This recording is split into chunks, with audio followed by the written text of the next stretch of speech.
সুইজারল্যান্ডের ডাভোস world economic ফোরামের বার্ষিক সভায় গিয়েছেন প্রধান উপদেষ্টা ডক্টর মোহাম্মদ ইউনূস।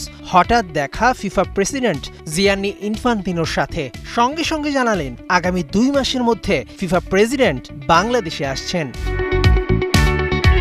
বাংলাদেশে আছে ফুটবলের রমরমা বাজার, সেটা জানা আছে ফুটবলের সর্বোচ্চ নিয়োক্তক সংস্থা ফিফারও। বিশ্বকাপ এলে ফুটবল নিয়ে কোটি মানুষের আবেগ হৃদয় স্পন্দন বাড়ায়। সেই পাগলামি সোশ্যাল মিডিয়ার কল্যাণে ছড়িয়ে পড়ে ইউরোপ, আমেরিকা, গোটা বিশ্বে। ফিফা বরাবরই ফুটবলে উন্নতি করা দেশগুলোকে সাহায্য দিতে চায়, কিন্তু কাজী সালাউদ্দিনের বাফুফে গেল 16 বছরে কিছু তো নিতে পারেইনি, বরং যা পেয়েছে তার অনেক কিছুই করেছে লুটপাট, যা বেশ কবার ফিফার হাতে ধরাও পড়েছে। তবে তাবিদ আওয়াল এবার ফিফা ফান্ড কাজে লাগাতে চান। বাফুফে প্রেসিডেন্টের নোটবুকে আছে ফান্ড কাজে লাগানোর বিস্তর পরিকল্পনা।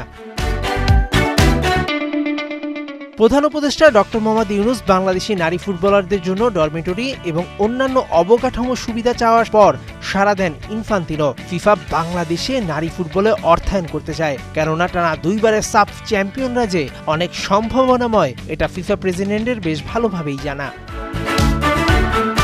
এছাড়া সৌদি আরবে নারীদের ফুটবলেও সহায়তা দিবে ফিফা। সেখানকার প্রবাসী বাংলাদেশিরাও এ উদ্যোগ থেকে উপকৃত হবেন। হামজার সঙ্গে মার্চে নিশ্চিতভাবে আসছে অনেকগুলো নতুন বার্তা।